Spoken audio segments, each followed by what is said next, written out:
Hi, and welcome to Source Seers. I'm Love. And I'm Tylynn. We're two Los Angeles-based witches who were brought together by fate with one mission. To translate wisdom from Source and provide spiritual knowledge for the collective. We're here to explore psychic stories, pop culture predictions, trauma healing, ancient knowledge, astrology, tarot, and so much more. Source Seers is here to shine the spotlight on how the mystical realms are interwoven into the very fabric of our everyday lives. Yeah! Okay, so a little addendum to this episode. Basically what happened was we finished the episode and then we went to dinner and we were still talking about everything. Yeah. And we uncovered a bombshell. Bombshell. We were missing a whole piece to the story. We weren't looking at all of the suspects. Yes. It's a court case. I'm like put your sleuthing glasses on. Yeah. It's like the library is open. So what am I referring to? That makes no sense to you. It will make sense. Ryan Reynolds' chart. So we were looking so far at Blake Lively and Justin Baldoni because those are the two main people involved in this. However, Ryan Reynolds has been very involved in this and has contributed a lot to this.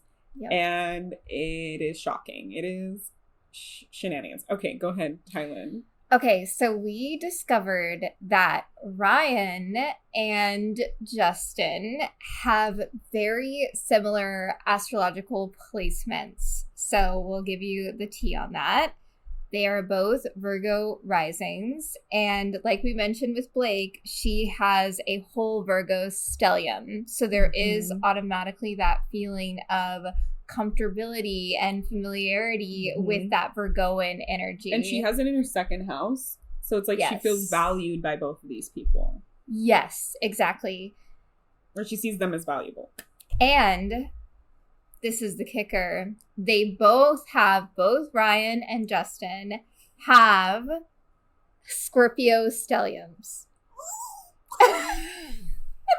That was a gay squeal if we were putting captions. Squeals and gay.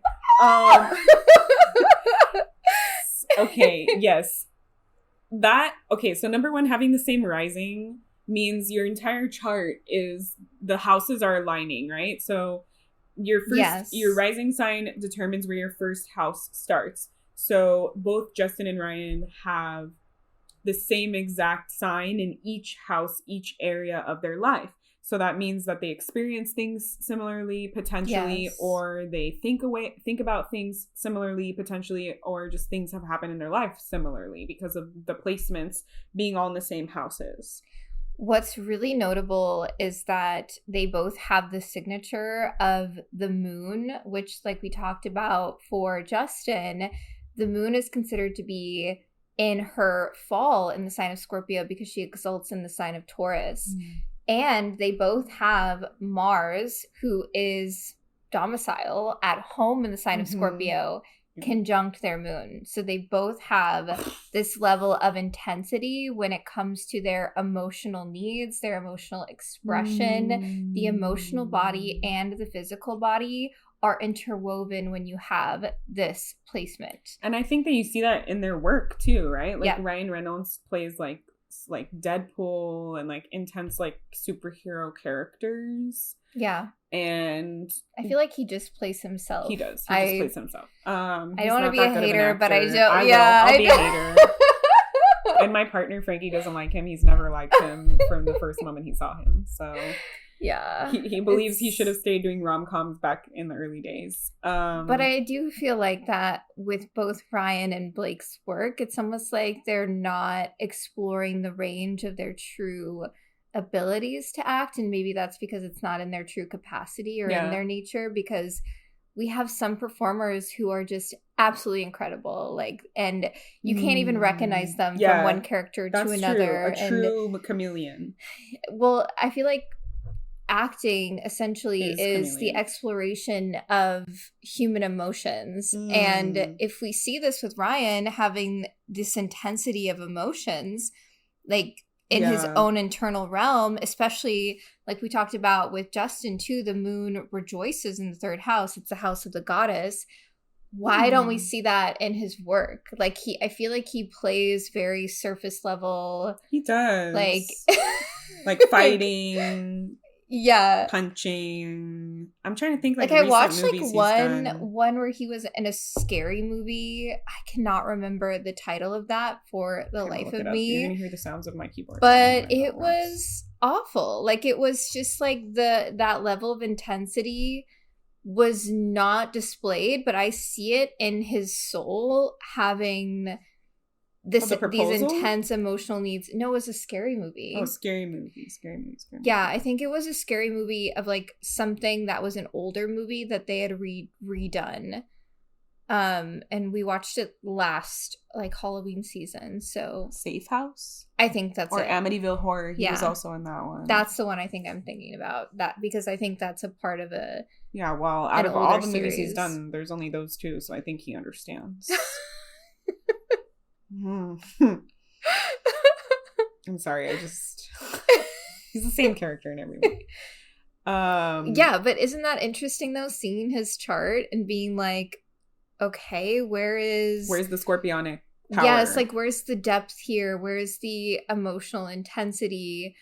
And he comes Pluto's up as also like humor. He has like light, like sarcastic humor. For him being a Virgo rising, he's ruled by the planet Mercury. Yeah. And Mercury for Ryan is in Libra, which is a sign that it's an air sign, cardinal air. It's a sign ruled by Venus. It does have that airy, light kind of feeling to it, where that's where the humor comes in, like this ability to speak and create peace and beauty with his voice. It's there is that level that he brings in, but I'm just like, where is the intensity? And Uranus is also thrown in the mix for Ryan here in the third house, so I feel like his emotions are very volatile, and I do feel like that has played a role in the drama that we are seeing, at least what we have access to. But behind the scenes, I'm like, maybe he is Blake. Are you okay? Yeah. Like blink if you need us to like get you out of there. Not that like she's coming out squeaky clean, anyways. Yeah, but abuse is abuse. Yeah, well, I do feel like that has been something. And his Chiron opposes his moon. Yeah, so he has Chiron in his Aries. Wow. 8th house. It opposes his sun, too. Wow. Yeah. And he also has the 29-degree Jupiter in his Taurus 9th house. And didn't Blake also have that 29th degree Jupiter in the 9th house? Whoa. But it's different since different Blake sign, is a Leo rising. Just one sign different, yeah. That's really fascinating. They expand each other. Or at least are supporting each other within this karmic growth in this lifetime of what it means to take up space in the realms of publishing, right? That's the 9th house. It relates to teaching, higher levels of consciousness, publishing, putting things out into the world, which is very much what it would mean to produce a movie and to put that out in the world. He has like the Wrexham thing where he's like in charge of like a sports team, and they were doing like their own like, it was like a documentary or show or something about it.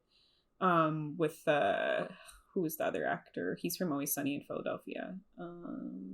Rob McElhenney. I'm fucking up his name. It's Irish.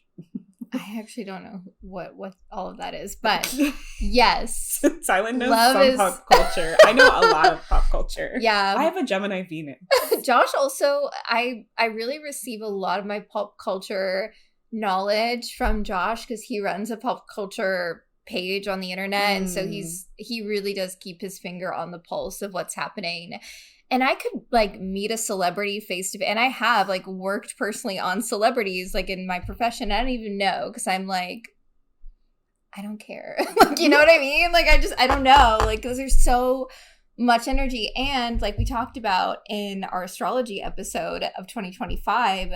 We're really moving into the era where we all have unique talents, skill sets. We are all stars. And we all deserve to shine. So You're such a mom. Like, We all have talents. we all we do. all deserve Like, to why shine. should only a few amount of people be put on a pedestal when... That's true. The people that are there, it's like, really, this is the best we have to offer the world. Because I look at some of these people and it's like, it is like this energy of, wow, like, you've been given all these resources to get to where you're at in your profession, but is the true drive there from this place of a foundational aspect of pure talent? Because we have these people in the world that are just so talented, but they don't get the spotlight on them because they don't have people funding them, or they don't have those resources. True. Because I even look at myself and I'm like, I look at some of these singers and I'm like, I can sing better than that. Like, you know, but it's like, I don't like having those thoughts, but that's my human. But what you're touching on is just like the modern celebrity. Yeah.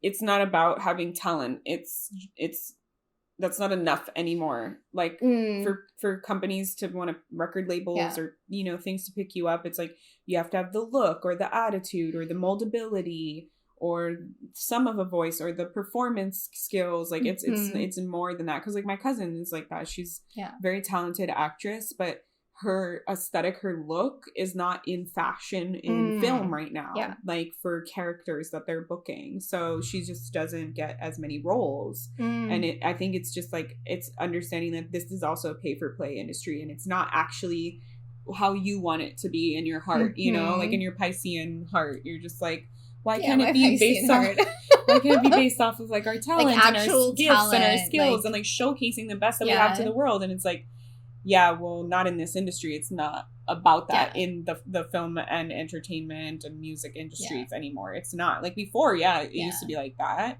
But we even see that with like American Idol, how it gave like regular people a platform, and then like the hot ones would get deals. Yeah. You know? That's true.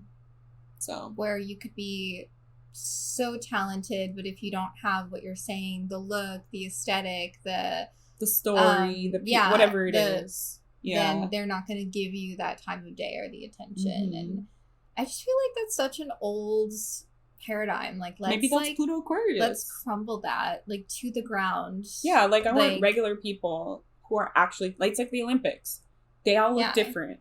They're the best of the best. Yeah. And that's why they're there. It's not about what they look like. It's about their talent. Yeah.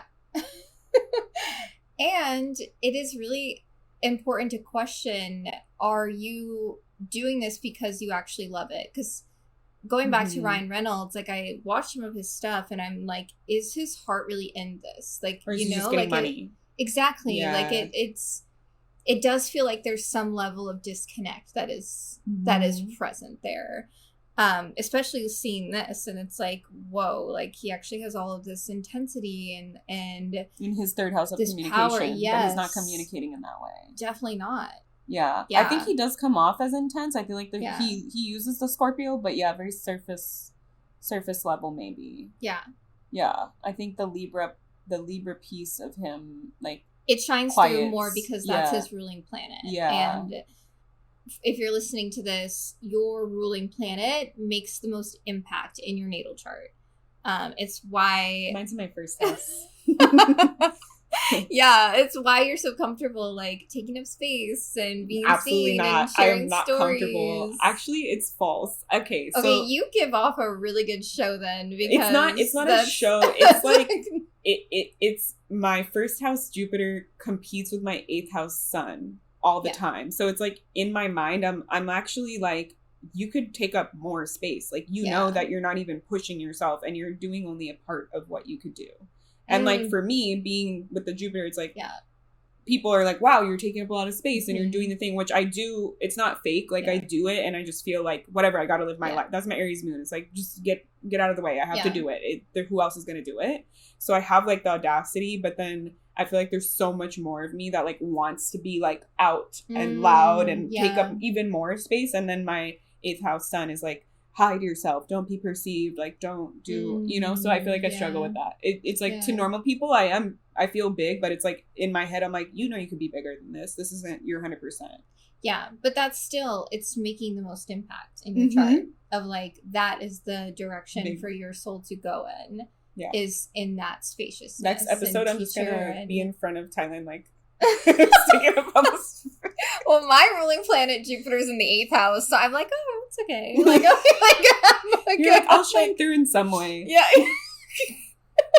You'll feel me. You don't have to see me, but you'll know that I'm there. In the depths of your subconscious, you will. Yeah, it's like, you'll see me in your dreams. Yeah, no, actually, that's so true. We're going to do another episode about dreams, but I do have so many people that will be like, you were in my dream last night, or like... Very Jupiterian. I'm like, yeah, I know, because I can't, like, a lot of times in my sleep, it's like, I actually can't feel like I'm really resting, because my soul is, like, assisting, supporting, all over the place, and it's like, you should charge them. I know, I'm like, some nights Spirit, like, you? Let me actually rest. Okay, so going back to the topic. Yes, so their charts are very similar. The reason why we're like, this is a bombshell is because there was rumors that perhaps there was a romantic relationship that was created with Justin Baldoni and Blake Lively. We're not, like, confirming the rumors per se, but it's like this man is very similar vibes to your husband that you've been married to. Yeah. Still different, right? They have different sun signs. Yeah. But same houses, still Scorpio stellium. Like, it definitely speaks to maybe there was an attraction there, or a familiarity or comfortability, right? Like, maybe he reminds her of Ryan Reynolds in some kind of way, or maybe his intense energy, she's like very comfortable and used to it because Ryan Reynolds has that and she's around him all the time, you know? Like, it feels, and I do get that now that I'm psychically tapping in. I get that thing that you were saying about the Libra, like, making it seem nice, but under the surface, you're like, what's going on over there? So yeah, I'm there's actually way more complexities. And I will note as well, with his ruling planet, he has Hera, Juno, the queen of the heavens, conjunct his ruling planet. And in her mythology, she is the wife of Zeus, Jupiter, and she experiences multiple times Jupiter just going off, having his rendezvous, essentially cheating on her, and she stays committed to him, like, throughout all of that. So she does represent power dynamics in relationships, and what we're willing to give, what we're willing to sacrifice, how we're willing to commit, what we're looking for in a partner. And she is considered to be domicile in both the signs of Scorpio and Libra. So that is a very intense placement, the fact that she is domicile at home in the sign of Libra, because she does represent relationship dynamics, and that's what the sign of Libra is all about. So it does make me feel like maybe a part of his journey with having his ruling planet conjunct Hera is the experience of navigating power dynamics and especially communication within relationship dynamics, because he might think that something is cheating when it's actually not. Because if we look at the mythology, Hera... And Scorpios are also very, like, you look at someone and it's cheating and you're like, girl. Well, Hera is a very jealous energy in her mythology, right? Like, I get this because, as you know, an Athena archetype, like, I was with Hera for some of these strategizing the like, you know, takedown of some of these people, right? Because I'm like, yeah, Hera, I got you. Like, that was absolutely wrong what my dad did. Like, no, absolutely not. Like, that makes sense. So I'm just wondering if that's been a part of his journey throughout his life, like the experience of, like, the jealousy or distrust, because of that. And, like, this placement is so prominent, and Blake having all those Virgo placements feels like someone who could be very, like, I understand these rules, like, I'm willing to, you know, like, Virgo, play by the rules. Very practical, very grounded. Interesting, very interesting. But also with the second house, you know, energy too, that stellium there, and that's also where her ruling planet is. It can be a very possessive energy, because the second house rules over material resources and what is mine. That. Scorpio loves the possession. They want to know that you're loyal to the core. Yes, that is definitely a beautiful gift of Scorpionic energy. It does have that loyalty, like to the end, and also Taurus, because they're on that same axis, Taurus and Scorpio. I feel like Taurus though is like just loyal. Yeah. Like they just do it. Like it's like golden retriever energy. Yeah. But then like Scorpio is like more like, I need you to tell, like I need to either know or you either need to show me and tell me. And I'm like, are you being unloyal all the time? Like a lot of people get in that fear of like, is there unloyalty? Yeah. And because they're like sensing way more. And Taurus is just like the earthly, like I'm just going to show up how I am. I'm going to be loyal. I'm going to be committed. I want that from someone else too. Yeah. You know? Yeah. Like I feel like with Taurus, it's like loyalty is a big deal, but it's not the topic of conversation all the time. Yeah. Because it's just a part of their essence. Yes. But Scorpio, it's like a topic of conversation. Yeah. Yeah. Yeah. Yeah. I've seen because there's emotion behind it. It's a water sign.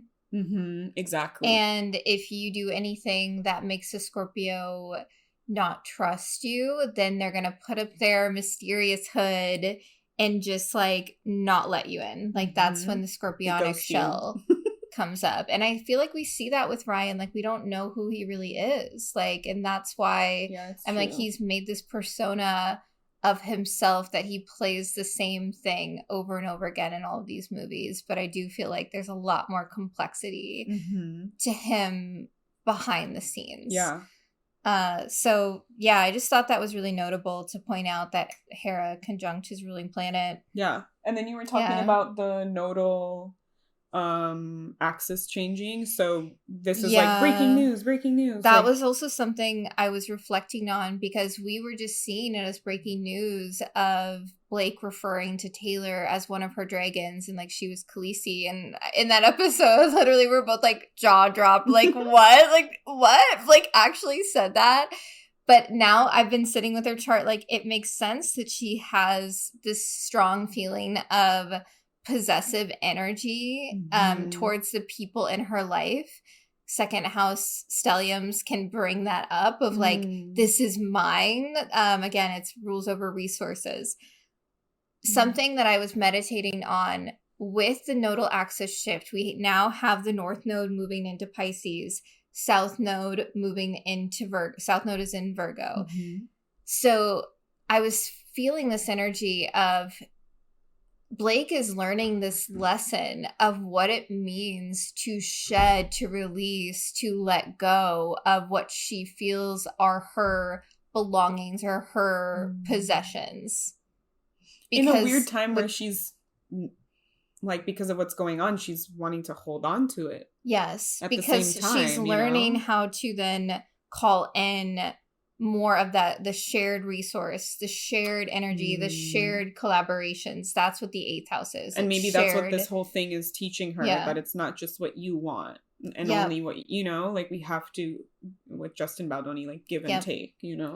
Whereas with both Justin and Ryan, that nodal axis shift is occurring for them in the 1st and 7th house, which is huge because they both have the North Node now in their 7th house. So relationships, which is the house of relationship dynamics, will be changing. And a lot of shifts in like shedding, releasing old paradigms of self. When did it January shift? 11th. Okay. Because I think that was around when we were recording the podcast episode. I'm lying. What am I? Because I'm trying to look at the timeline. We've recorded a lot of episodes, Sorciers. We have a lot of good stuff coming out for you. Just trust me. The trauma brain is just... We've got a lot of good stuff coming. 3 hours ago, Blake Lively's PR rep moves to dismiss Justin Baldoni's lawsuit.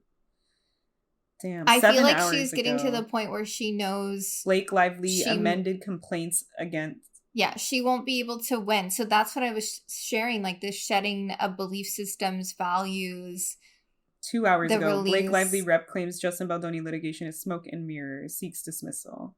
Yeah, it's like she's like walking back some things and then like wanting to drop it. I saw something about how like Justin's lawyer was like, I don't know what husband would ever like joke about allegations of assault towards their wife. So it's almost like that is saying that funny a lot. For you? Yes, like, do you do that normally? And is that the lawyer saying like this isn't real. Like, this is all like this made up allegation. Oh, she amended Yeah. her complaint saying she wasn't the only woman on set, that there was other women complaining about it.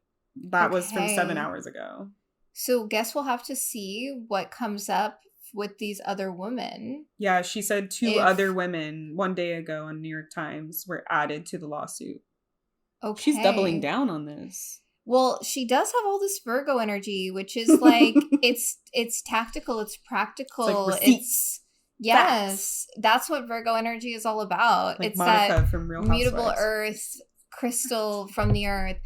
But I mean, going back to Justin's chart being ruled by that Scorpio, or having that Scorpio stellium and being ruled by Mercury Capricorn, I do feel like I said in that last episode,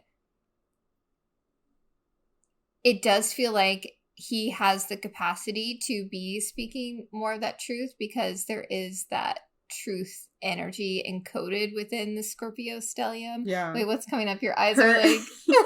Blake Lively's publicist asked to be cut from the lawsuit because they were suing her and the publicist. The publicist, like, this is from 4 hours ago, asked to be removed from the $400 million lawsuit against her and Blake Lively.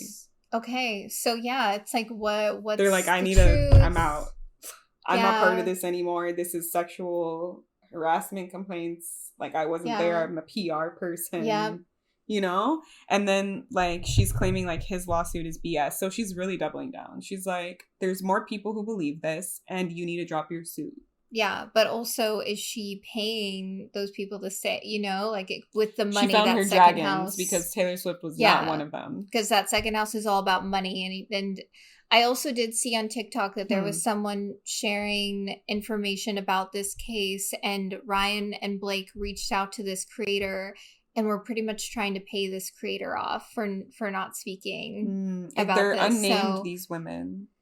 Yes, so that is definitely could be an attributing factor to this. And again, like I said in the last episode, we are just speculating from, you know, sourciers, from a place of love. We obviously are tapping into our intuition with some of these things, but at the end of the day, like, we weren't there. Like, we don't know all of the history of this, and we could, but as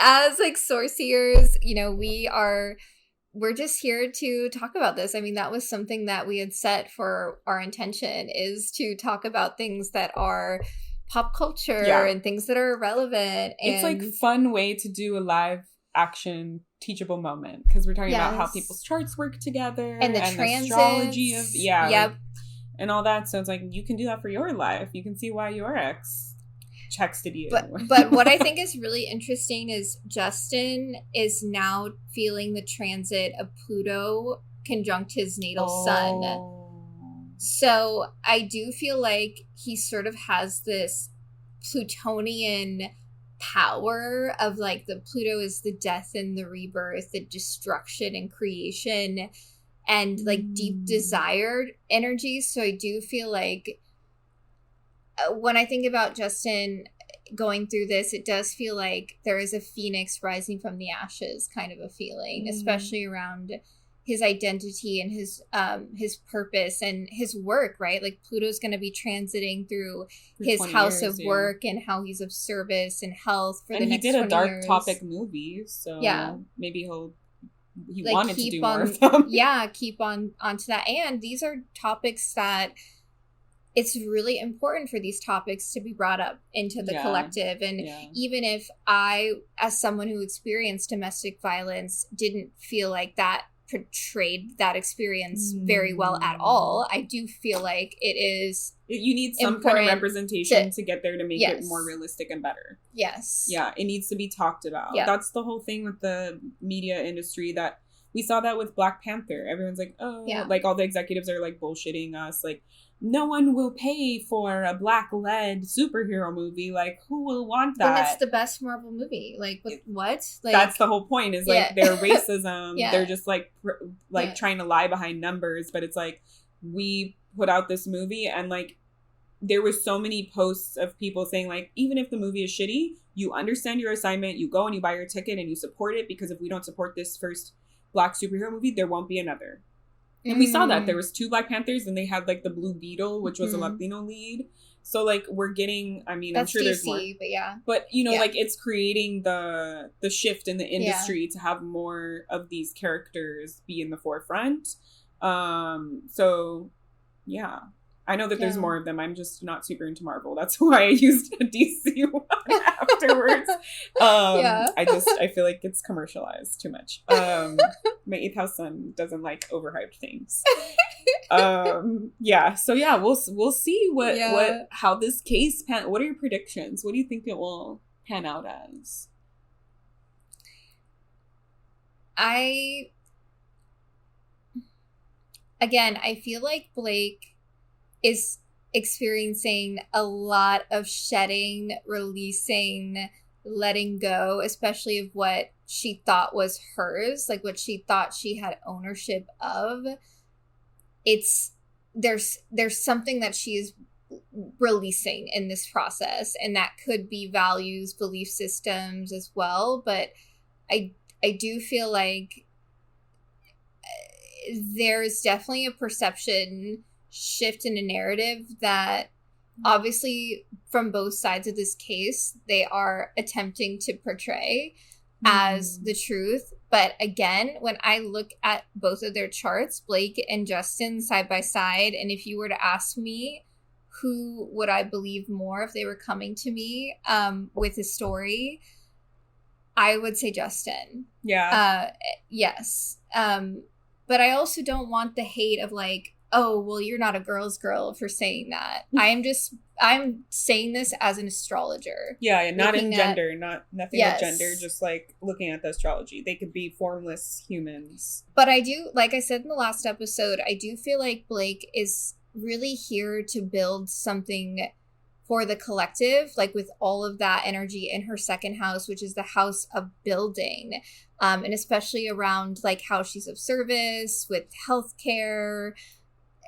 There's something that she is contracted in this lifetime to build, to bring up to the surface. So if this case allows for her to do that in some capacity, or to see what that greater mission is for her in terms of building, bringing something to life, then that's beautiful, because that's the world I want to live in, where everyone is in their purpose and connected to their power. And I feel like with this case in general, they're both just putting all of their energy into this, saying, my side's right, my side's right, my side's right. And is that the most aligned way to utilize your energy? Especially looking at this, and I'm like, Justin's here to like create a bunch of shit in this lifetime, like like be this creative force. And this is his time with the Pluto Aquarius. Yes, yeah, and be devoted to his career in the worst way. Yeah, I mean, everyone's gonna know who he is now.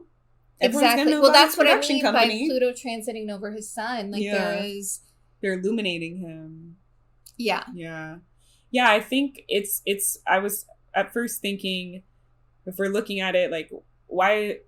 Let's say Blake and Justin have like accusations against each other. Why is Blake's husband getting involved? And we know he's famous, right? Justin's wife is not like a celebrity in the public eye. Yeah. But I was thinking, like, why would your husband jump in and also be a part of this unless you were like defending or deflecting and making fun of it in his movie Deadpool? Like, there's references to this case in that movie. Okay. Yeah. And then, like, I was thinking from Justin's side, it's like his wife is not really saying anything. It's just him doing it, which it could be because she's not, like, famous and all that kind of stuff. But maybe she has nothing to defend, nothing to say, you know? Like, there's no reason to do this. To get involved and add more fire to this. Yeah. But then I was like, if you keep looking at it, it can flip. The more you look at it, the more you can change, where it's like, maybe she's quiet because that's his nature and she's keeping her place. And maybe it's the opposite, that Ryan is supporting Blake and being vocal with her. I don't think so. I do feel like there is that level of, I don't know, possessive energy. They both have some weird possessive energy. I feel like there's a lot of, when I tap into Blake Lively's energy, There's a lot of repressed, like, suppressed stuff. I think that's Lilith at 0 degrees in her first house. Ooh. Yeah. Which we talked about in the last episode. Yeah, it just feels like there's a lot that she is maybe, like, getting out or deflecting in some way. Like, the issue is not with Justin, but it's coming out through this, if that makes sense. Well, that's why what I mean by these internalized belief systems and paradigms and ways that she's perceiving the world. Like, some of these things are crumbling. I wonder if they're going to get going divorced. To the ground. I've been really accurate at predicting people's divorces in my clients' lives. Even if it took like a year for it to happen. Interesting. I'm not sure.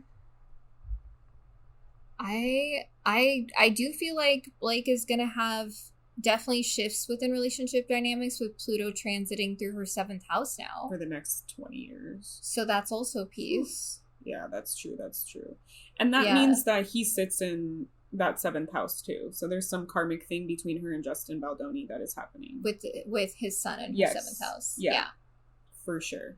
Okay, well, we're going to move topics. There's a lot of stuff that we can get into with this. Sourceers, we want to know what you think about this. Let us know in the comments. If you have any questions that you want us to like go deeper into this, because this case is still ongoing. Yeah. There has not been a resolution have more to updates, this. You know, like this was already a first update like a week later. Yeah. And honestly, we just want to see everyone living in their most aligned truth. And if so nice. Well, if there has been an abuse of power, true, like that, also we have to hold people accountable for abusive behaviors. However, it's not something funny. Yeah. It's not some accusation. It's like if it really happened, it needs to be taken care of. Yes. Yeah. Okay, so you wanted to talk about dreams. Oh my gosh. I had the most intense dream the start of Pisces season. I sort of alluded to this past life when we did another episode. So maybe, Sourceers, you will hear this episode before we do that past life one. So I'll just share. I had a lifetime in New York in the 1920s during the Prohibition era where I was a singer, and I, throughout my life, have had dreams of, I was very tall in that lifetime. My mother was Native American and my father was white. And I was very tall, very strong. I had this dark hair, short bob. And this dream I would have, it was a recurring dream of being put in prison and like being behind the bars and seeing the bars in my dream. Okay, this dream that I had the other night, though, you were in it. You were in this lifetime with me. Okay, also, Tylynn waited to share this, so I don't know either. This is live reactions for you. Okay. We are really going the distance for you. We want you to feel like you're sitting here getting the tea with your growl. This dream, I was like feeling it the whole day. Like it's, you know, one of those dreams you have where, like when your partner cheats on you in your dream and you're just like, oh, it like ruins your whole day. And you're like, I don't have dreams like that. A lot of my dreams are like, they're past life memories. A lot of my dreams are, and that's my psychic gift, right? Is like to go into the past life. So you're like doing it happens in my dreams. Yeah. It very often. I either have those types of dreams, or obviously the dreams we all have where you are working through some kind of fear or karmic thing, right? And you're meant to process that in dream time so you can face it when you experience it in your waking life. But yeah, the past lives come up a lot. So yeah, we were in the 1920s. We were friends. Like I saw us in New York, like on the street, and in the dream time you were like, we've got to get going, like we have to go, like we have this. So do you think that this is a past life, like it's tied to that 1920s past life? So you're saying I knew you in the 1920s, yes, and I lived in New York. Okay, this is okay, go on. Okay, so you were in the dream, you were like, we gotta get going.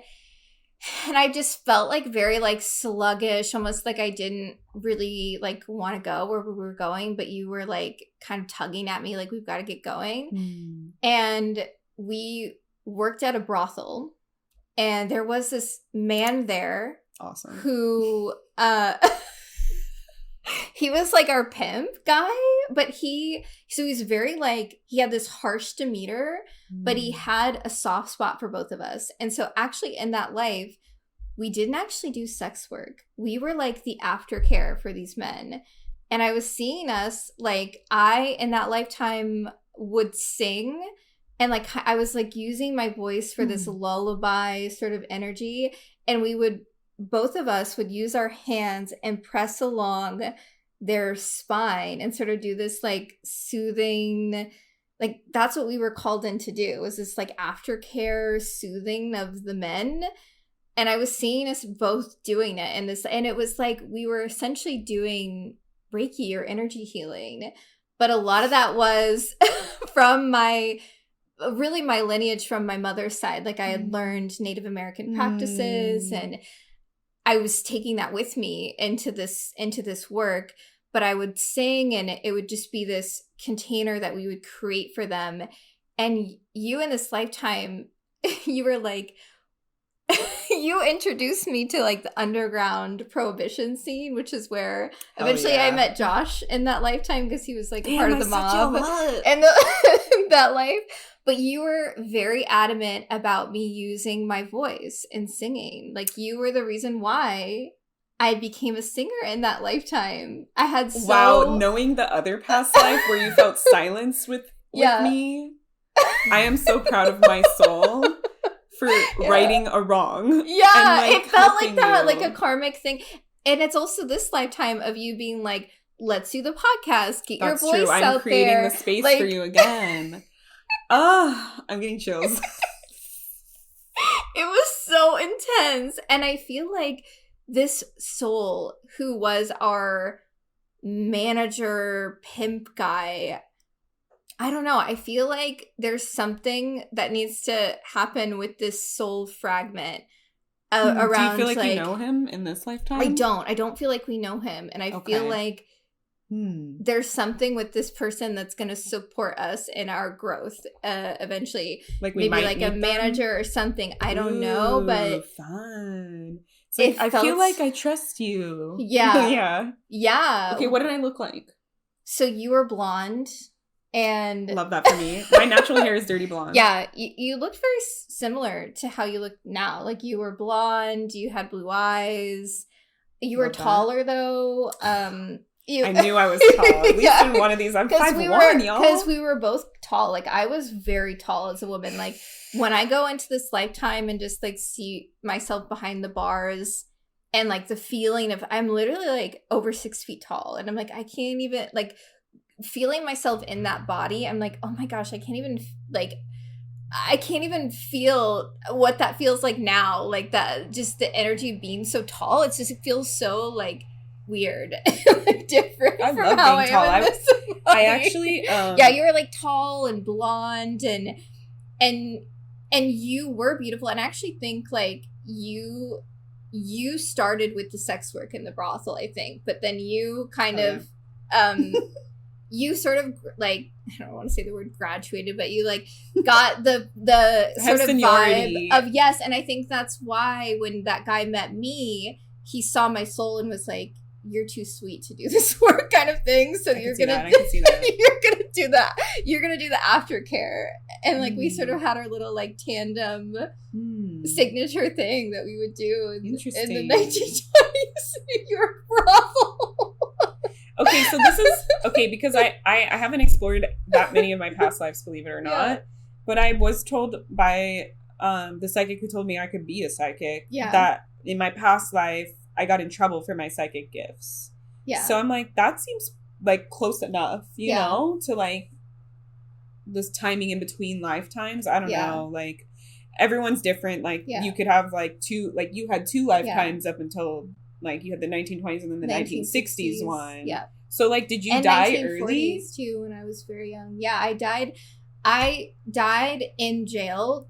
It was like a virus or some kind of infection that I never got healed. And again, I was very young. Like, I don't even think I made it to 30 years old. Wow. Like, and then the other thing is my family, like, immigrated to New York. So I had like family from this body in this life during that time. Yeah, you were like very well, like you were the one that sort of got me into the scene, because I felt myself like I obviously, my mother being Native American, I felt like I always had a dream of, and my dad left, so I never really had, like, I wanted to be in the, like, the white world, right? I wanted to experience that, like, big city dream, and you were the one that was like, all right, let me bring you in, and let me, like, help you with all these things. I love that my soul is so similar. It was so similar. Vivid. Let's just do it. Let's get you in there. Wait, so I worked, did I work in, like, I'm assuming you sang in the prohibition clubs? Yes. Okay. And you helped me get to that point, because you were like, you sing so beautifully when we do these little sessions. Because it was almost like I'd, like, rock them into this lullaby state. And you were like, why aren't you singing? Like, you had introduced me to the clubs and to this underground sort of scene, and you're like, why don't you sing? And I think I just eventually was like, oh, I'll get up there and sing, and someone was playing the piano, and I just sang, and that's amazing. And they loved me, and then I was just continuing to sing until eventually I want to, like, research. I feel like I got put in jail. I guess there wouldn't be and any Josh photos never of it. came to get me. You're like, some wrongs need to be righted still. Some of these I always sins. tell him that. I'm like, you let me just but rot. You sent him away. Okay, yeah, that's also Sorciers. You will hear that episode. Yes, probably the past after life. this one. Yeah, the past so we'll life. tease you a little bit with that. Yeah. Tylynn's like, you didn't come for me when I was in jail. Like, you literally sent him away on a crusade to die, like, in another lifetime. This is such a Saturn 12th house, like, thing as a karmic responsibility to go to the depths of your subconscious and, like, clear away these fears and, like, clear the karma, right? Yeah. And I don't know what happened to you. Like, it was very fast. Damn. Like, that was all I saw from the dream. So I don't know what happened after I got arrested. I don't think you did. I think you escaped, but yeah, because, like, my grandpa was born, like, 1930s. Yeah. So it's like my great grandparents were, like, living there. Yeah. New York is not that big. It is 5 miles long. Like, no, it's Manhattan is 5 miles long. Yeah. Like, what? Yeah. And that's cool that you lived in New York in this lifetime. And I did. New York is very, like, traumatic for me, because I also had another lifetime where I lived in, like, more northern New York. Like upstate? Yes, and that was my Civil War lifetime, which I haven't talked about on the podcast yet. Very traumatic.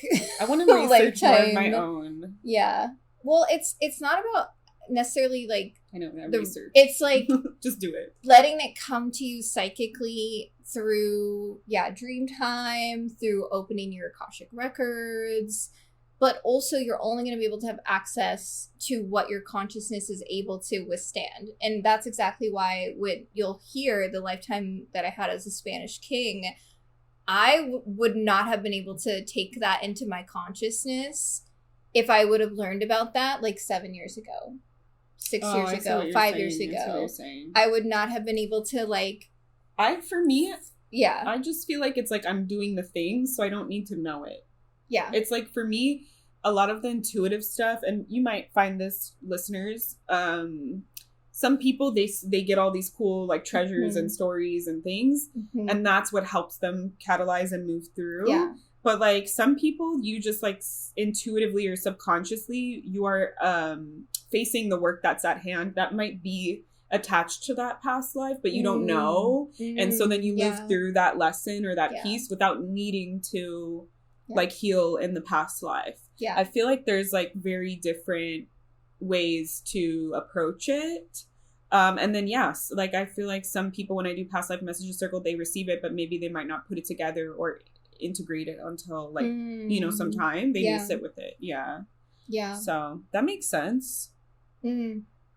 There's so much with our past lives, so it is like opening a can of worms because there's I'm scared because that one that came through of me as the warrior, that was just like suffering on suffering, which it's in the next one, the next episode for y'all. But like that, it's like if that was the first fucking one that came through, I'm just like, oh my god. We're just teasing y'all with like all of our past recording out of order. Yeah, we're gonna release stuff because it was like breaking news. Yeah, so we're gonna release that one first, and that's the whole thing. Yeah. So you're gonna have to wait like another episode.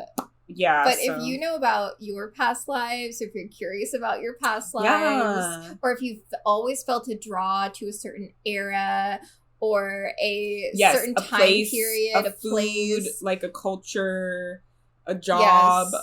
There's a tie. There is a tie with I know. Your soul. So that's how I know. Like, well, I've always been drawn to not Paris, but France. And then I learned that my great grandfather was like a baker in France. So I don't know if it's because of that or because I had a past life. It could be both, right? So definitely. I have chills. I feel like you had a past life. Yeah. I feel like you were part of the revolution. I just got chills too. Yeah. I really want to cut a world leader's head off right now. So bad. Ooh, that would be like 2025 bingo card. I went to the Getty Center one time with a friend of mine, and we were going through the French period where they were so like extravagant with all their shit. What? Frankie, his favorite musical is Les Mis. I wonder if we knew each other in France. I have chills. Yeah, but I always feel like walking through that. I'm like, honestly, fuck this. Like, fuck the like extravagance, the show of wealth, like. My friend's like, why are you so angry right now? And I'm like, because they just sit in their fucking castle and hoard all of this wealth. And so, who knows? Sounds maybe like I was with you and I just haven't.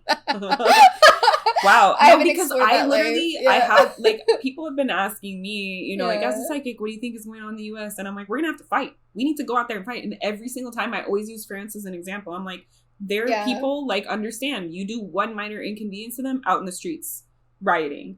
Like, the French people have my heart. They don't put up with anything. They're rude to you, but they also don't put up with their government. It's so good. That is where we're at right now, Americans.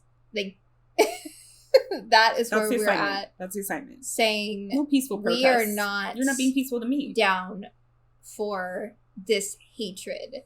That's not peaceful. To fuck over all these people, not peaceful at all. Why do I have to be peaceful back to you? That's the part that I feel like people aren't understanding. Is like, people want to take the higher road and be like enlightened, and like a lot of Democratic parties like that. But it's like, at what point? Like, how much can you be passive while everyone is being active towards you? What, like turning the other cheek? What happened? Jesus died, bro. He turned the other cheek. He died. Do you want to die, or do you want to like get your justice? Like I feel like a lot of people, it's like that that story that people use where it's like when you're you're like in your boat or you want to get across the river and like you're praying for God to like send you a message to get you across the river, and then like someone comes with a boat and they're like, hey, do you want to ride across the river? And it's like, no, I'm waiting for God to send me a sign to help me out to get me to where I need to go. And it's like, God is like, just sent you the boat, bro. But you turned it down because it was a person that was giving you the boat. It's like, I'm watching whatever the story is. But it's like someone who's waiting for God to give them these messages. And all these human pieces keep coming in, like allowing them to do the thing that they're asking for. But they keep turning it down because they think it needs to be something special from God. It's like, we have to take aspects of the divine. Yeah. We are all aspects of God, source consciousness. And that's why it's so heartbreaking to see. Like, we did an episode where we talked about how Trump right now is acting from a deeply wounded inner child place. Yeah. And that's a thing that is really heartbreaking and devastating, because we are all aspects of source consciousness. And when we see people suffering, the worst thing is to be like casting even more hatred, right? Like what humans can benefit from instead is focusing on how can we then heal. And that a lot of times reflects back to the individual, like self-healing, because Self-healing we don't is collective have healing. yes, because we like I can't do the healing for Trump, right? Like, but but is it helpful for me to like send all of this like hatred energy back? Like, no. But what you're saying is also valid. Of we are in a physical realm, and for things to shift, that does require physical action. And that also goes into the narrative of we're not able to shift anyone else's worldview or perception unless we kill them. They they will not shift, right? If they're so stubborn and stuck in their ways. Yeah. Which again is the heartbreaking thing. Yeah, like, belief is the hardest thing to change. Yeah. Like, I've had that with many family members throughout these past years. Like, why do you not see this? Why do you not? This is simple. It's hard because people attach their sense of self to their beliefs. I believe this, so this means this about me. That's right? What I'm saying with Blake Lively. Like, some stuff is happening with her belief systems where she's shedding, letting go. Yeah, she's going to have to. She's going to be forced to because of the way she's doubling down on all of this stuff. Like, something's going to have to give, you know? Yeah. And yeah, I feel like, I don't know. I get what you're saying, like, from a healing standpoint, but I'm not averse to hexing people, so...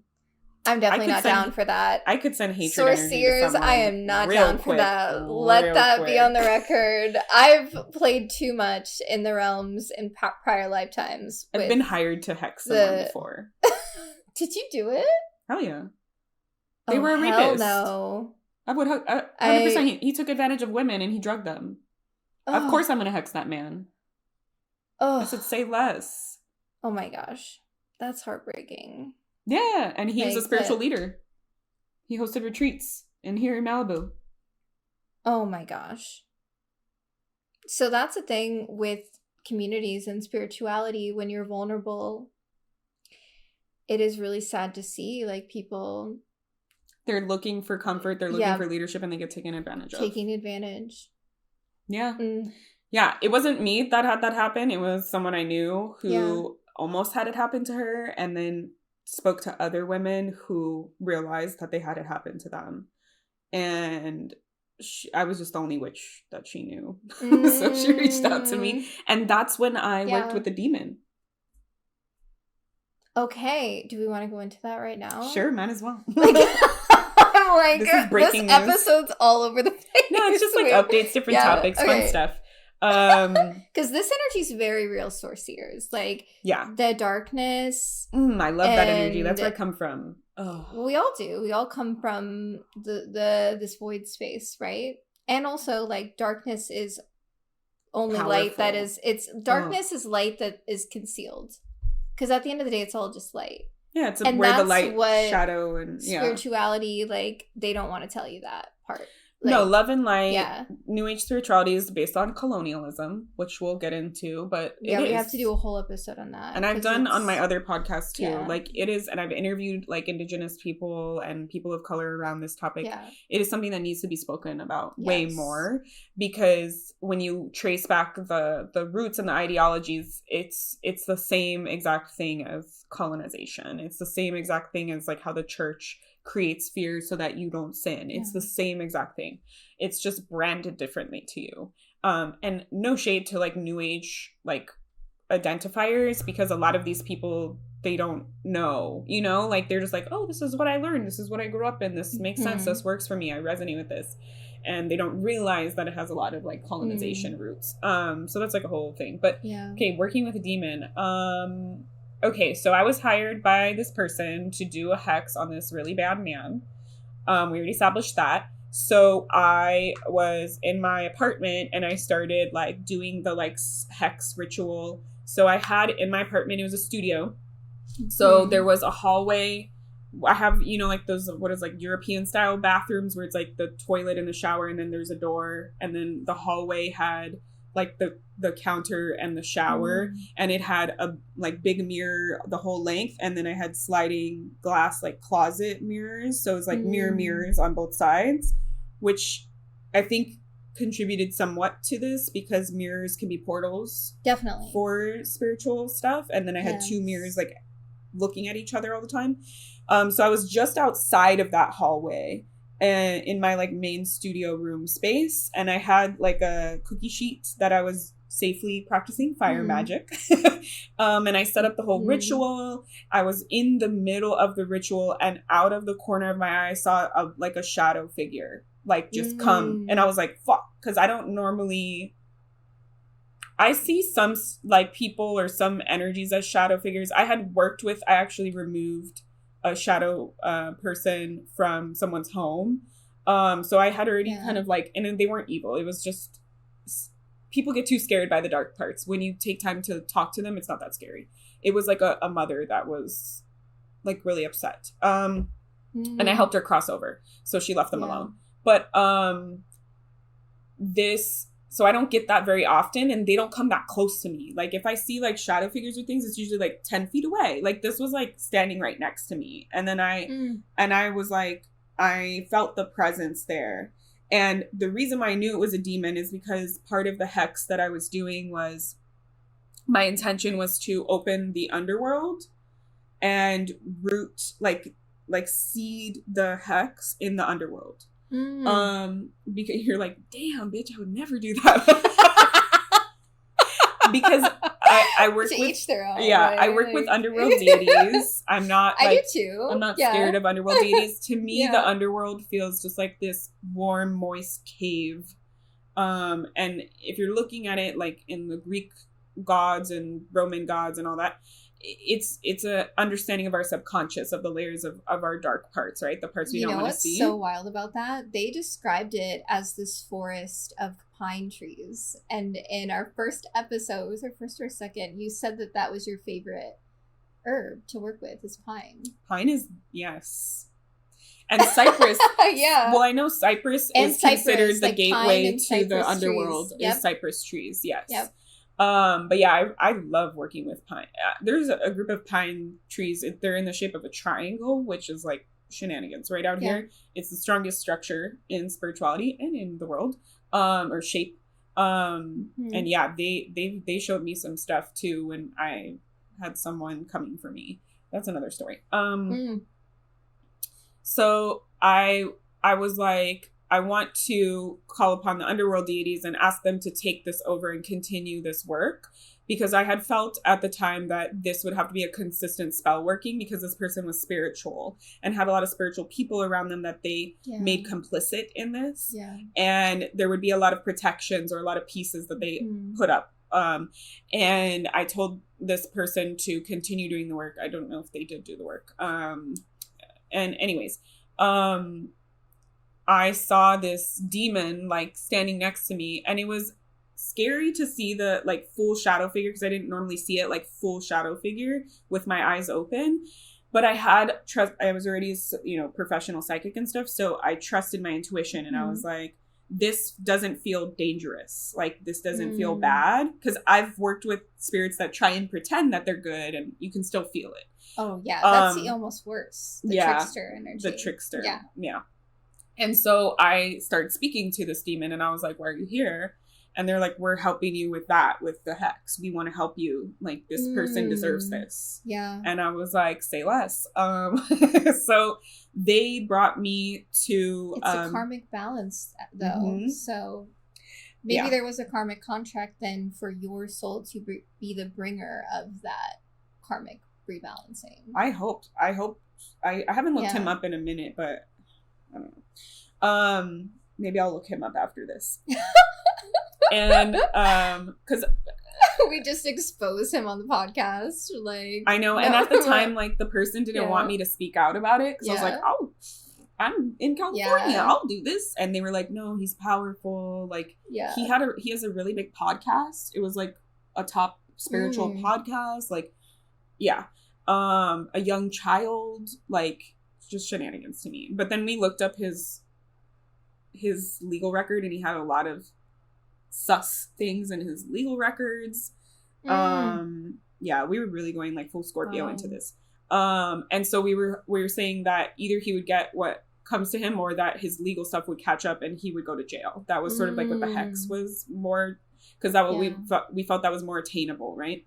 Yes. So this demon, it felt like a elevator portal that opened, and they said to take the spell and bring it with me in the elevator, and I went into the underworld, and then I came out, and then I did the rest, and that was pretty much it. Like, the demon wasn't like doing the most. Like, they were just like, here, come here, we're in support of you, do your thing, you know. And so I put it in there, and I left the spell and the intention in the underworld.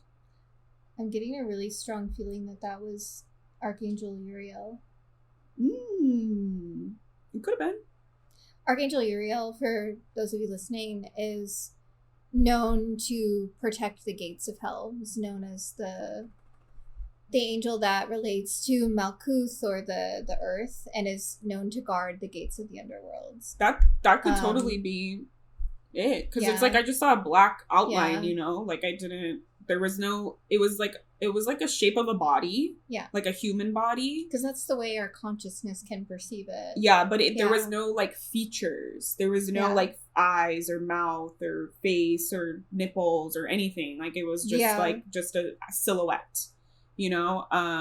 So and I've worked with like Lucifer, I've worked with like Anubis, I've worked with Hecate, like a bunch of different underworld deities. So that's not a space that's like scary to me. So I was like, let's go, you know, type of thing. But I felt I was in this like cave, like this brown stalactite kind of cave, and that's where I put this stuff.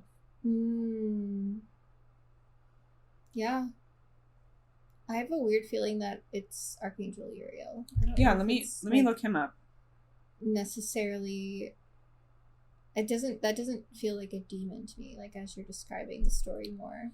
I just felt like it was, because it felt like a messenger and not like a deity. So I was like, it must be like a demon, because like it's not like actually Lucifer who came, you know, to greet me and to do the thing. Here, if you want to see his name. Oh, that's him. Gosh. Wow, and there's still nothing out about the actual truth. Because his space in Malibu is a retreat space. So people host like spiritual events and retreats there. I even had someone in one of my newer jobs, like, didn't know anything. She like vended there, and I was like, don't go back. Wow. And that's their podcast. He's not really like, it's many other like types of people and stuff that host. He's not the only one, but he's the original person that was on there. And so the thing is, like, he almost got picked up for a late night talk show on like Netflix or Gaia TV for like a spiritual thing, and then like I think COVID happened, and so like that didn't happen, thank God. But he has other healers and people live with him in the space in Malibu. And so like they are complicit, like they won't speak out because he affords them. Well, when you're in that cult like setting, that becomes normalized.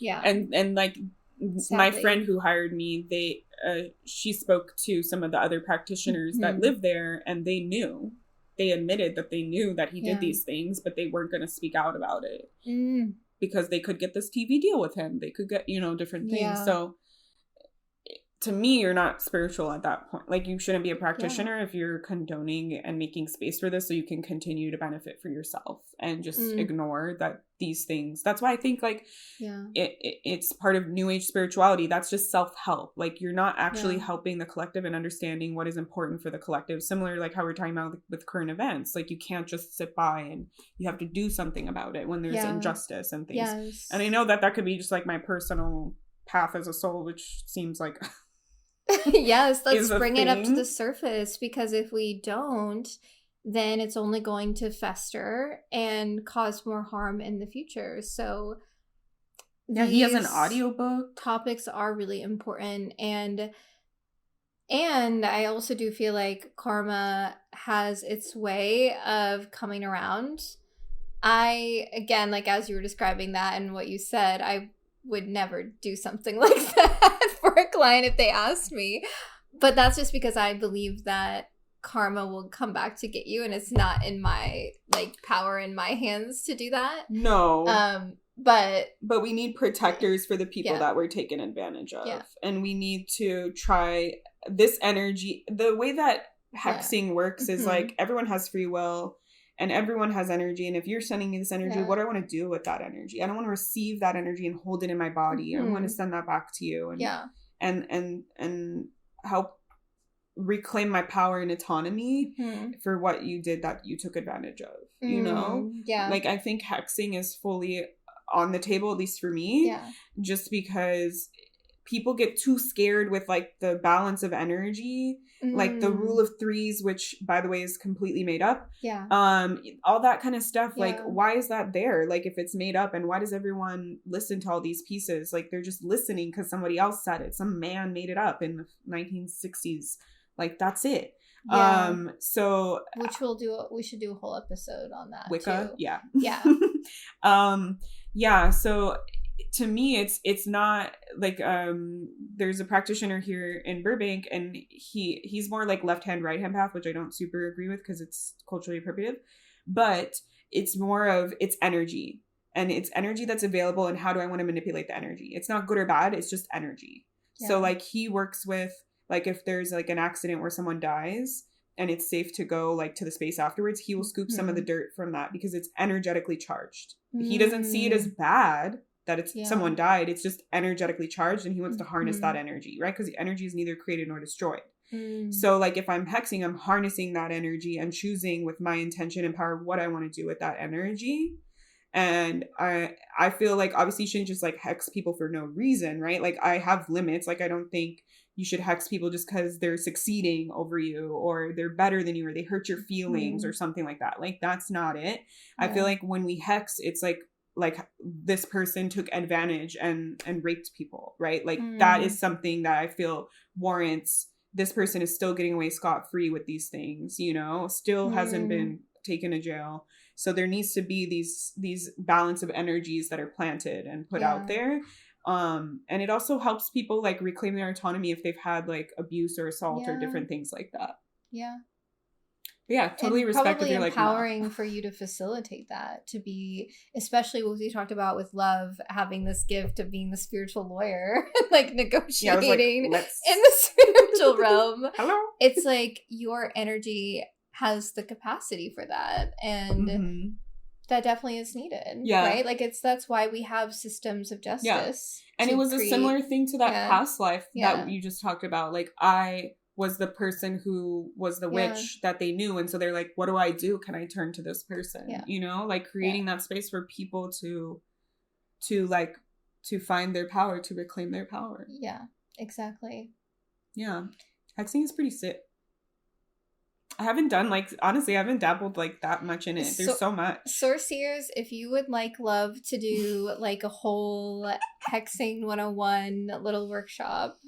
And it's cool because it uses a lot of like, I want to learn a little bit more too. Like, it's not something that's really ever been a part of my practice. So that's why I haven't felt called to touch it. Because I feel that hexing pulls from the emotions that we don't listen to or we don't use in spirituality. It pulls from anger. It pulls from rage. It pulls from sadness. It pulls from injustice.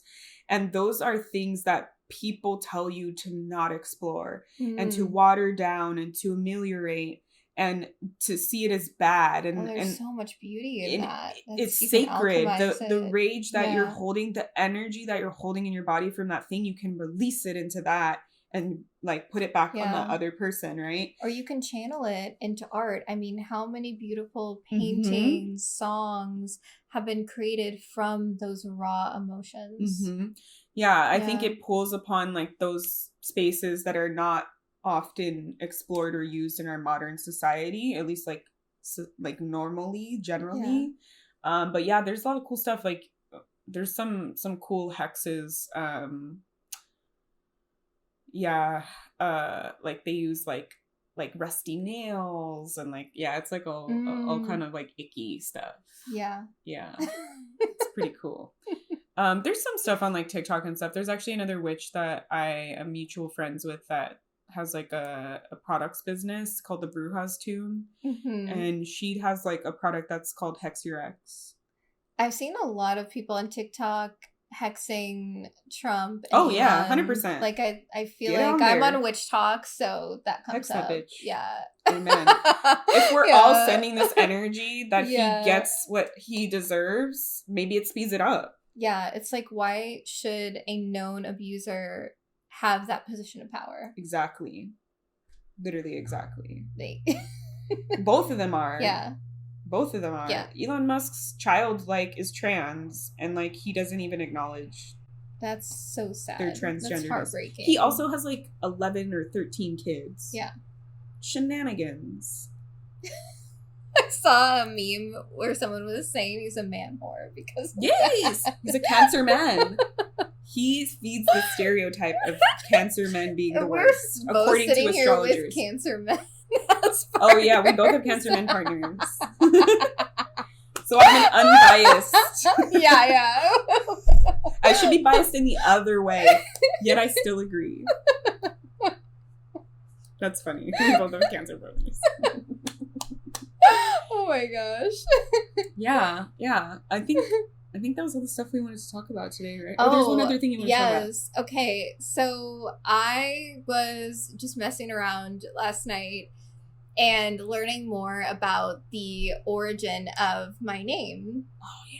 So the Lynn part of my name, I already knew translates, at least in Irish culture, which is my DNA. I'm mostly Celtic and Eastern European, and I also have lineage with the Cherokee as well. So this part's really interesting because in Irish lore, Lynn translates to of the water or waterfall, which is what you saw for my soul, the primordial essence of water. Which we covered in the podcast, yes. And it's already been recorded, but we're not releasing it until after this. And in Eastern Europe, Lynn translates to the heart of a lion, or like lion energy, bravery, hardiness, boldness. And I was just like having a whole moment because I was like, how have I not pieced this together? Because I work, talking about underworld deities that we work with, I work very closely with the lioness goddess Sekhmet.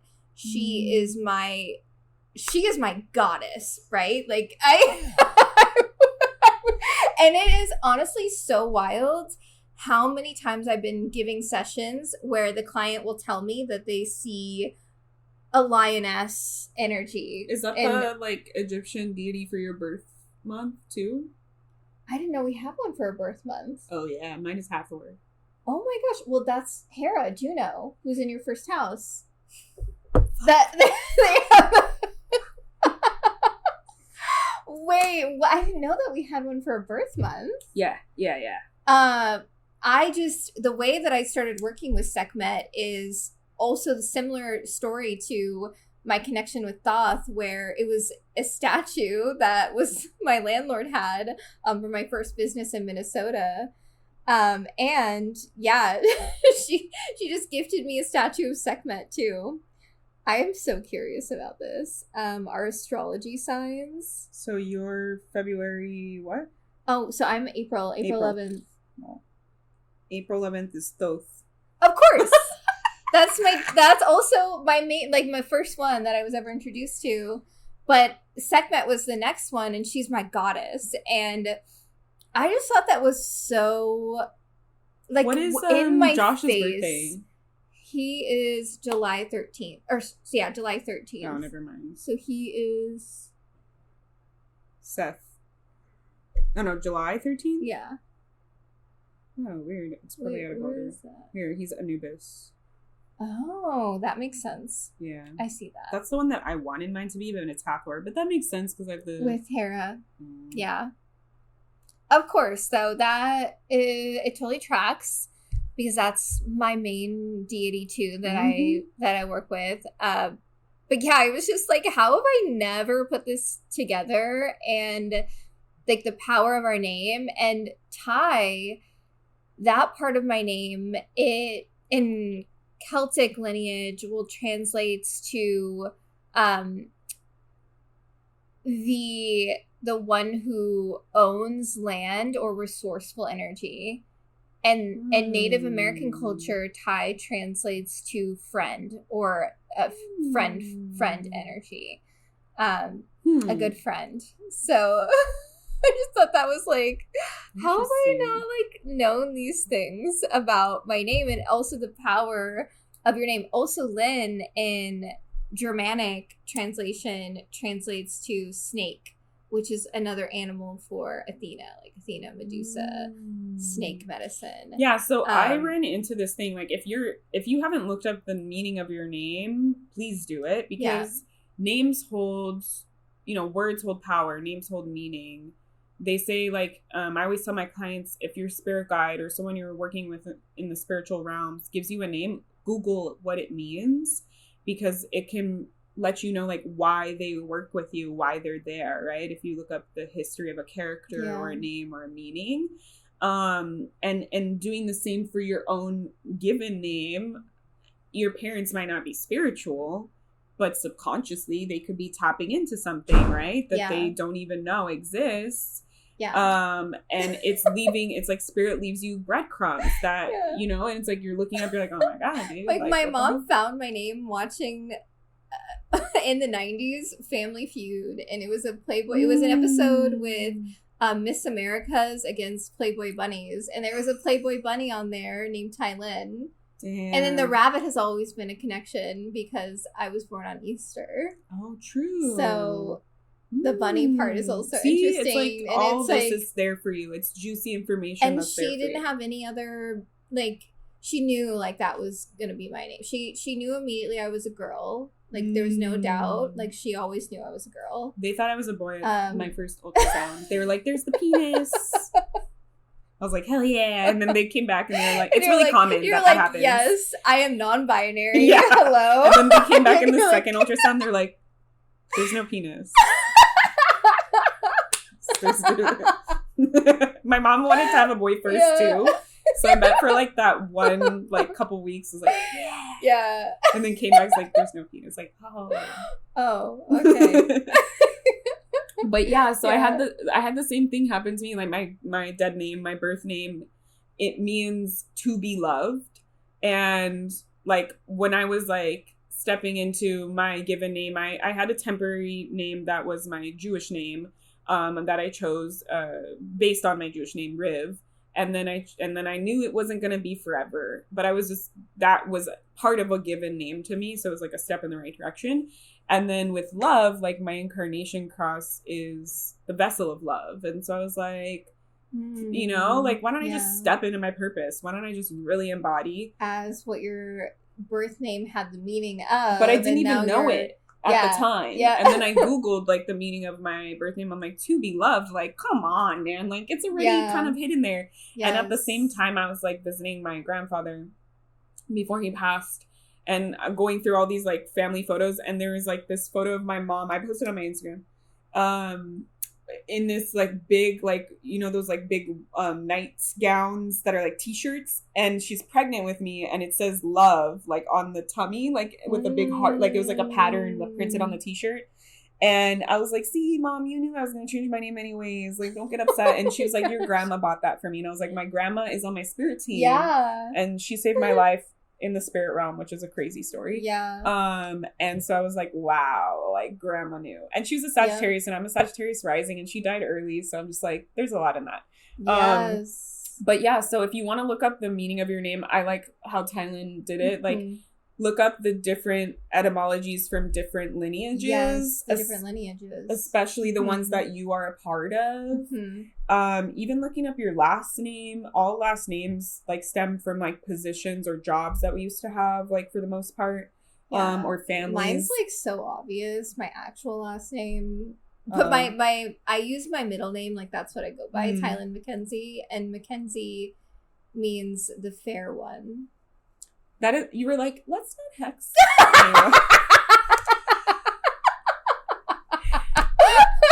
my middle name is Rebecca, which like Riv is the Hebrew. So my Hebrew name is Yisraela Rivka. Rivka is Rebecca in Hebrew. So that's where that comes from. And it's in Jewish culture, you name it after your after a past family member. So it's after my great grandma. But yeah, so I looked it up. Look up the different lineages, the etymologies, especially the ones for like you did, like for your culture, for your lineage to see. Be careful what website you're using, because like some of them it's just random people like typing in like what they think the name means. So vet your sources. Maybe look at like more of like a dictionary type like etymology like website or something like that. Or just like if you see it somewhere else, confirm it in another few sources. And then maybe it'll give you some information into who you are and what you're supposed to step into in this lifetime.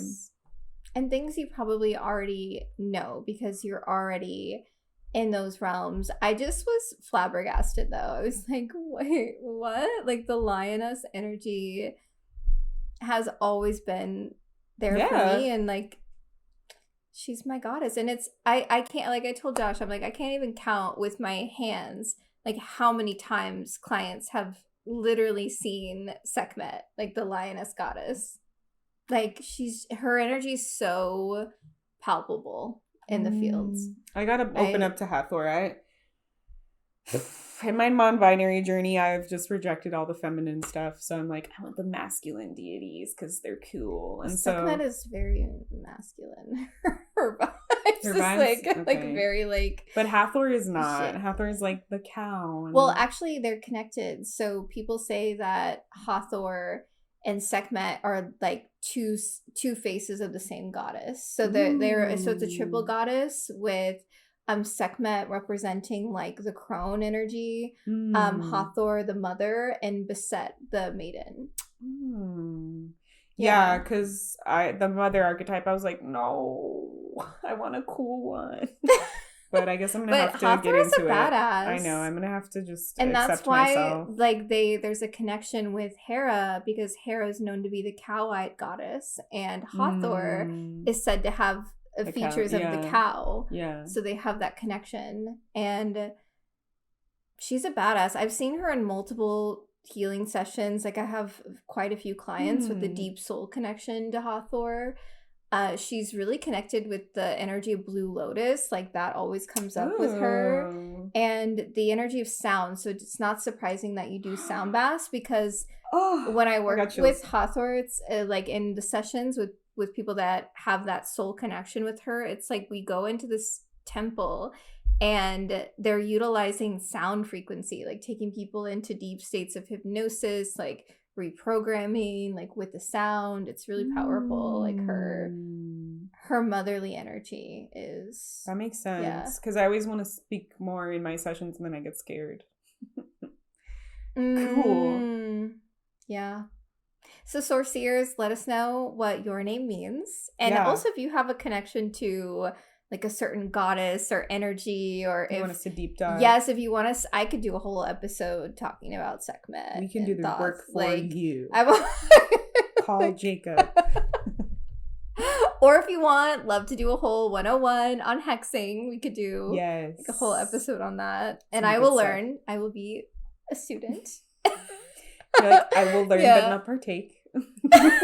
I might. Who knows? I might change my mind. Maybe I want to hex. I mean, I feel like that's very Sag moon of me to be like very open. Yeah, that's true. Like, my friend that has that business, she hexed her ex and like she blocked him because he was like abusive. So her friends will like see him where he works, and she's like saying like he's going bald. She was like, I came for your looks. Karma has a way of coming around. So be a good person, sorcerers. Try your best. It's not being a good person. It's having good intentions and having a resilient ego so that you can move through your mistakes. That's what makes you a good person. It's not about like any person that's like, I'm a good person, red flag. If you have to prove to me and tell me that you're a good person, no, that's what your ego wants you and others to believe. If you are a good person, you just are a good person. If you're a good person, you don't go around saying that. Literally, good people don't walk around saying, I'm a good person, trust me, like, I have good intentions. They just do it. They be about it. They embody it. Same thing with the like, you know, the meme online where it's like, I'm an empath, I can feel energies, says like the most horrible person that has ever, you know, like it's usually it's the ego. The ego is like, I am sensitive, I sense it. It's like, great, but are you like actually, if you're empathic, are you actually holding space for other people? Are you being kind? Are you acknowledging or doing something? Question to ask yourself. Yeah. So don't try and be a good person. Yeah, it's not about trying. Yeah. It's about implementing, taking the action, and taking accountability. Exactly. When you do make mistakes or when you do say something that's hurtful. Yeah, because if you tie that belief to your ego, to your sense of self that you're a good person, then when you make a mistake, your ego is like falling. It's like, oh, I'm a shitty person. I can't take this. I can't look at it. I can't accept it. I want to reject it. You know, you struggle more with it. But if you look at it in less of this black and white term, you're like, I did a shitty thing. I will own up to it. I will learn from it. I will acknowledge and take accountability. It doesn't make me a bad person. I just made a mistake. From an angelic perspective, they see our nature as humans. Like, we have an innate connection to pure goodness. Like, we are born into the world.